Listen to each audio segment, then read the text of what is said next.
तो दोस्तों आज हम पढ़ने वाले हैं विद्युत मोटर के बारे में, इलेक्ट्रिक मोटर के बारे में। इलेक्ट्रिक मोटर क्या है, इसका सिद्धांत किस सिद्धांत पे कार्य करता है तथा इसकी क्या कार्य है, तथा इसकी क्या कार्यविधि, इसके बारे में क्या करेंगे आज हम पढ़ेंगे। हमारा चैप्टर है आज विद्युत मोटर के बारे में, टॉपिक हमारा है। तो इसमें क्या बड़ा सिद्धांत क्या है कि अगर एक धारावाही चालक को अगर किसी दो चुंबकीय क्षेत्र के बीच में रख दिया जाए तो इस धारावाही चालक के ऊपर कुछ ना कुछ बल लगेगा।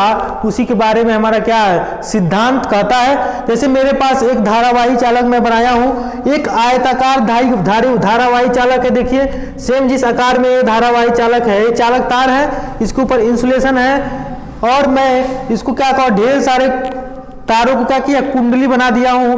इसको क्या बोलते हैं कुंडली बोलते हैं। इसी को क्या दूसरा नाम इसका आर्मेचर है। मैं इस दो चुंबक के बीच में, ये चुंबक बड़ा वाला चुंबक दो है, एक नॉर्थ और क्या है साउथ पोल है, मतलब उत्तरी ध्रुव और दक्षिणी ध्रुव है। इसके बीच में मैं क्या कर दूं एक आर्मेचर लगा दूं, जो क्या उसे क्या बोलते हैं जिसे विद्युत चालक बोला जाता है। तो अगर मैं इसके बीच में लगाता हूं तो आप देखेंगे कि इस विद्युत चालक के पास से ये हमारा कुछ संरचना है, इसको बोलते हैं अर्धवृत्ताकार वलय। इसको क्या बोलता है अर्धवृत्ताकार वलय। और इन दोनों अर्धवृत्ताकार वलय से एक कार्बन ब्रूस चिपके हुए होते हैं। इधर भी क्या है एक कार्बन ब्रूस चिपके हुए होते हैं जो अपने जगह पे क्या स्थिर रहते हैं, लेकिन ये आपस में क्या करते हैं सरकते हैं और वह टच रहते हैं। ठीक है, इसमें कोई परमानेंट कोई ज्वाइंट नहीं रहता है, ये गोल गोल घूमते हैं। तो इससे क्या करता है, इससे क्या होता है हमेशा चिपक कर चलता है, मतलब उससे हमेशा क्या करता है घर्षण करता है। और इसी को क्या बोलते हैं विभक्त वलय बोला जाता है, अर्धवृत्ताकार विभक्त वलय बोला जाता है। इसको कार्बन ब्रूस, इनका कनेक्शन जो है एक बैटरी से होता है, इस बीच में कुंजी लगा दिया जाए और एक क्या लगा दिया जाए एक बल्ब को लगा दिया जाए, तो हमारा ये विद्युत मोटर का क्या डायग्राम कंप्लीट हो जाता है। अब हम जानेंगे कि इसका कार्य क्या है। आप सभी जानते हैं विद्युत मोटर किससे चलता है, विद्युत से चलता है और क्या देता है हमें कोई ना कोई मैकेनिकल ऊर्जा देता है, जैसे पानी को चढ़ा देता है या फिर कोई कीचील को राउंड कर देता है। यानी विद्युत मोटर कहीं ना कहीं विद्युत ऊर्जा से क्या बन रहा है यांत्रिक ऊर्जा में कन्वर्ट कर रहा है। विद्युत ऊर्जा को यांत्रिक ऊर्जा में बदलना क्या है हमारा इस मोटर का कार्य है। अब हम समझेंगे कि मोटर कैसे कार्य कैसे करता है। हमारे पास क्या है एक क्या है इसको बोलते हैं आर्मेचर। इसको क्या बोलते हैं आर्मेचर। ये क्या होता है एक चालक तार, कोई भी तार रहता है तांबे का, क्या करते हैं उसको खूब ज्यादा क्या हुआ था कुंडली बना करके, जैसे मैं अभी बनाया था यहाँ पर कुंडली बना करके, कई सारे तार देखिए इसमें है, कुंडली बनाकर क्या किया मैंने यहाँ लगा दिया। और जैसे मैं यहाँ लगाऊंगा तो इस चुंबक की वजह से इस चालक के ऊपर कहीं ना कहीं एक बल लगेगा। उसी बल को क्या करना है हमें यहाँ पे क्या करना है स्टडी करना है कि कैसे वो बल काम करता है। मान लीजिए मेरा ये भुजा क्या है AB है, और आपने फ्लेमिंग का बाएं हस्त का नियम पढ़े होंगे कि अगर ये हमारा जो अंगूठा होता है क्या बताता था बल की दिशा थी, और ए वाला जो हमारा जो तर्जनी है ये बताता था क्या चीज चुंबक क्षेत्र की दिशा, और ए वाला हमारा जो मध्यमा जो उंगली थी ये बताती थी क्या बताती थी कि हमारा विद्युत धारा किधर फ्लो हो रहा है। आप देखिए इधर विद्युत धारा यहाँ से मैंने ऑन किया, पॉजिटिव टू नेगेटिव टर्मिनल जाता है। आपको सभी को पता है कि हमारा जो विद्युत धारा बहता है वो पॉजिटिव से कहा जाता है निगेटिव, तो पॉजिटिव से निकला और पॉजिटिव से यहाँ गया, मतलब A से B की ओर जा रहा है। अब जब A से B की ओर जाएगा तो इसका धारा ऊपर बह रहा है। और फ्लेमिंग का बाएं हाथ का नियम क्या है कि ये धारे को बताता है, मतलब ये जो मध्यमा हमारा उंगली है ये धारे को बताता है, ये हमारा ऊपर वाला जो अंगूठा है ये बताता है कि किधर जो बल की दिशा है, कोई भी चालक तार है उस पर बल की दिशा कौन क्या है ये हमारा क्या बताता है अंगूठा बताता है। और उस चालक तार पे चुंबकीय क्षेत्र किधर की ओर लग रही है ये बताता है हमारा क्या, ये हमारा तर्जनी जो उंगली है ये बताता है। ये उसे बोलते हैं FVI। तो हम देख रहे हैं कि हमारा धारा किधर बह रहा है ऊपर की ओर बह रहा है। अगर ऊपर की ओर बह रहा है तो मैं अगर इसको ये वाला मेरा क्या था धारा को बताने वाला धारा की दिशा, अब धारा की दिशा में पता है कि कहाँ बह रहा है ऊपर की ओर, तो इसको कहाँ ले जाएंगे ऊपर की ओर ले जाएंगे। तो जब ऊपर की ओर ले जाएंगे तो आप देखेंगे कि ये जो हमारा अंगूठा था क्या बताता था, अंगूठा क्या बताता था, अंगूठा यही बताता था कि हमें इस चालक तार पे बल की दिशा किधर लगेगी। हमारा ऐसे हो गया तो बल की दिशा किधर है अंदर की ओर, मतलब AB पॉइंट कहाँ जाएगा अंदर की ओर। और चुंबकीय क्षेत्र किधर लग रहा है, चुंबकीय क्षेत्र की दिशा इधर है, इधर से इधर है। और जो हमारा हमारा जो करंट की जो हमारा धारा है वो कहाँ है, ए से बी की ओर है, ये तो हम देख पा रहे हैं। यानी कि हमारा जो कुंडली है, ये हमारा जो आर्मेचर है जिसका जो ए बी भुजा है, इस पर कहाँ बल लगेगी, अंदर की ओर बल लगेगी। जब अंदर की ओर बल लगेगी तो क्या ये बाहर की ओर आएगी, अगर ये अंदर की ओर बल लगेगी तो क्या होगा, ये अपने स्थान पे क्या रोटेट हो सकते हैं। तो जब ये अंदर की ओर जाएगी तो ये वाला सी डी भुजा कहाँ आएगा, बाहर की ओर आएगा। जैसे ऐसे था, जब अंदर की ओर जाएगी ये वाली अंदर की ओर तो क्या होगा, ये सी डी वाली भुजा क्या होगी, बाहर की ओर आने लगेगी। यानी हम लिख सकते हैं भुजा ए बी पर लगने वाला बल की दिशा कहाँ होगी, ऊपर, मतलब अंदर की ओर, अंदर की ओर,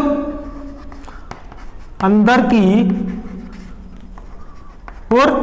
जब अंदर की ओर लग जाएगी तो जो सीडी भुजा है कहाँ आ जाएगा, ऊपर की ओर आ जाएगा, मिड में आ जाएगा, मतलब ऊपर की ओर, ऊपर की ओर।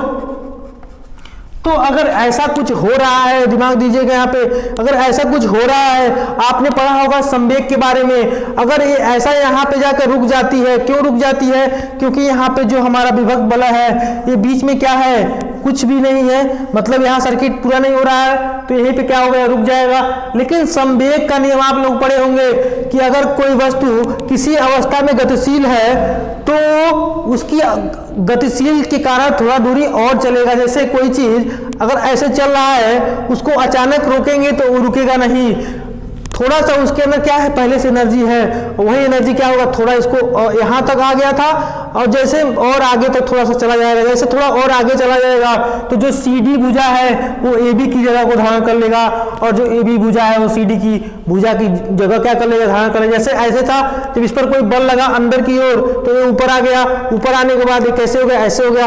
तो पहले ए बी यहाँ था, अब कहाँ हो गया, सी डी के पास, सी डी पहले यहाँ था, अब कहाँ हो गया, ए बी यहाँ के पास। तो इस तरह हो गया। और फिर दोबारा क्या हुआ, दोबारा इसमें करंट कहाँ पर हो रहा है, ऊपर की ओर। अब क्या होगा, इस पर किस तरह बल लगेगा, दिमाग लगाइएगा।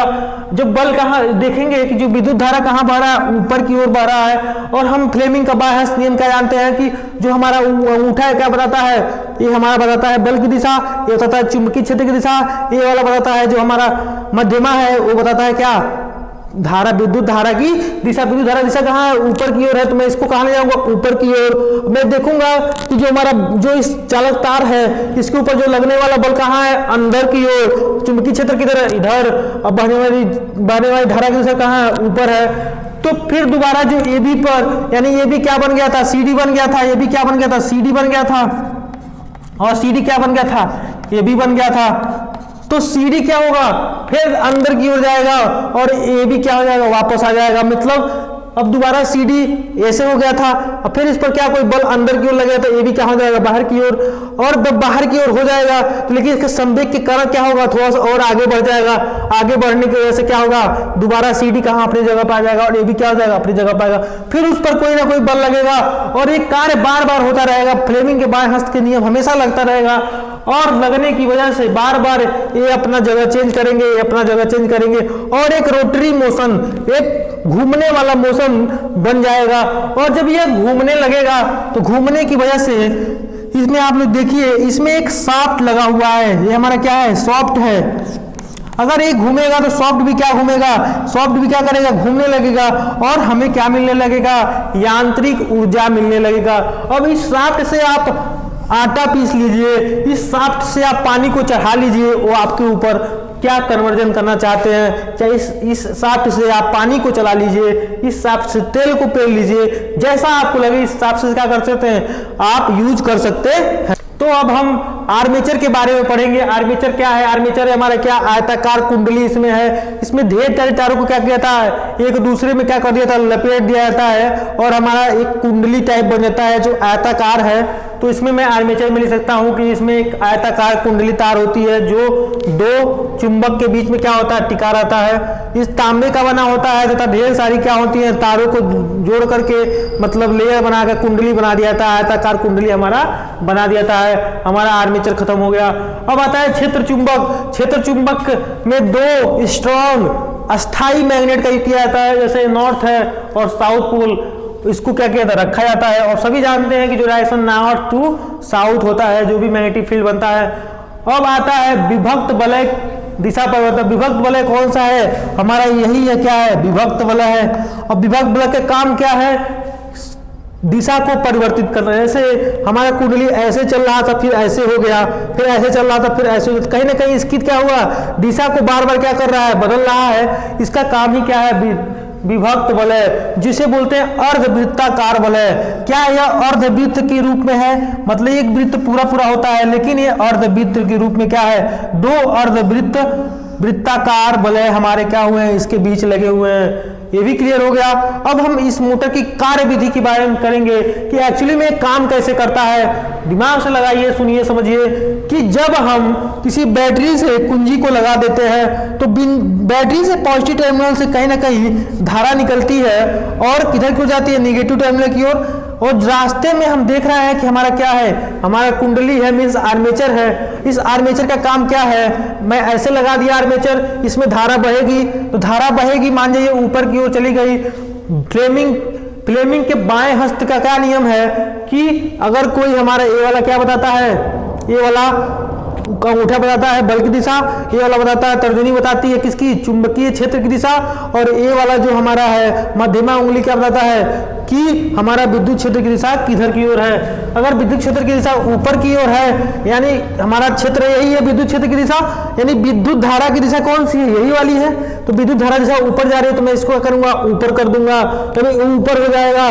तो जो अंगूठा है मेरा कहाँ चला गया, अंदर की ओर चला गया, मीन्स ए वाला CD पॉइंट कहाँ चला जाए, अंदर की ओर। और जब ये अंदर की ओर चला जाएगा तो ये क्या हो जाएगा, बाहर की ओर आ जाएगा। जब ये अंदर की ओर चला जाएगा तो ये कहाँ जाएगा, बाहर की ओर आ जाएगा। सेम इसी प्रकार जैसे ऐसे था, मैं अगर इसको अंदर की ओर डालूं तो क्या ये बाहर की ओर जा रहा है, अगर मैं इसको अंदर की ओर दबाऊं तो क्या है, ऊपर की ओर आ जा रहा है। और जब ये ऊपर की ओर आएगा तो चूंकि ये तेज आएगा, तो तेज आने की वजह से इसको यहाँ रुकना था। क्यों रुकना था, क्योंकि यहाँ पे क्या है, हमारा गैप है, हमारा यहाँ करंट फ्लो नहीं होगा, क्योंकि जब रोटेट होगा तो जब ये रोटेट होगा यहाँ पे आ जाएगा तो हमारा करंट नहीं फ्लो होगा। लेकिन इतना तेज आता है कि इसको थोड़ा आगे बढ़ जाता है, आगे बढ़ने की वजह से ये फिर दोबारा अपने पुराने पोजीशन में आ जाता है। मींस AB साइड इधर चला जाता है और DC साइड इधर चला जाता है। इस ऐसा होने पर फिर वही काम होता है, इसका करंट ऊपर है, मैं करंट को ऐसे किया फ्लेमिंग का बाएं हाथ के नियम के अनुसार, जब इसको करंट को इधर से किया तो अंगूठा बताता है बल की दिशा, फिर अंदर की ओर क्या करेगा, इस चालक ताप को दबाएगा, इस पर बल लगेगा अंदर की ओर, फिर दोबारा ये बाहर की ओर होगा, और ये क्रिया बार बार होती रहेगी और ये हमेशा हमारा कुंडली क्या होगा, चल पड़ेगा। जब कुंडली चल पड़ेगा तो इसमें आर्मेचर हमारे क्या होते हैं, स्पर्श करते हुए चलते हैं। जो आर्मेचर लगेगा, कार्बन के ब्रश दो हमारे क्या है, कार्बन के ब्रश है इसमें, और ये कार्बन के ब्रश क्या करते हैं, इस अर्धवृत्ताकार जो विभक्त वाला है इसे क्या कहते हैं, चिपक कर रगड़ के चलते हैं। इस पर परमानेंट कोई ज्वाइंट नहीं होता है, ये नाचता है। जब यहाँ से यहाँ नाच के आएगा तो इसका क्या होगा, यहाँ सर्किट कम हो जाएगा। मान लीजिए ये नाच करके कहाँ चला गया, ऊपर चला गया, तो क्या सर्किट टूट गया। ऐसे ही एक काम करता है। और हमारा ये कुंडली लगातार घूमती रहेगी और मुझे क्या मिलता रहेगा, यहाँ मैकेनिकल ऊर्जा मीन्स यांत्रिक ऊर्जा क्या होता है, मिलता रहेगा। तो आई होप ये वीडियो आपको पसंद आया होगा। अगर आपको अच्छा लगा तो प्लीज़ चैनल को सब्सक्राइब करें तथा कमेंट में कुछ बातें लिखा जाए। तो मिलते हैं अगले वीडियो में, तब तक के लिए धन्यवाद।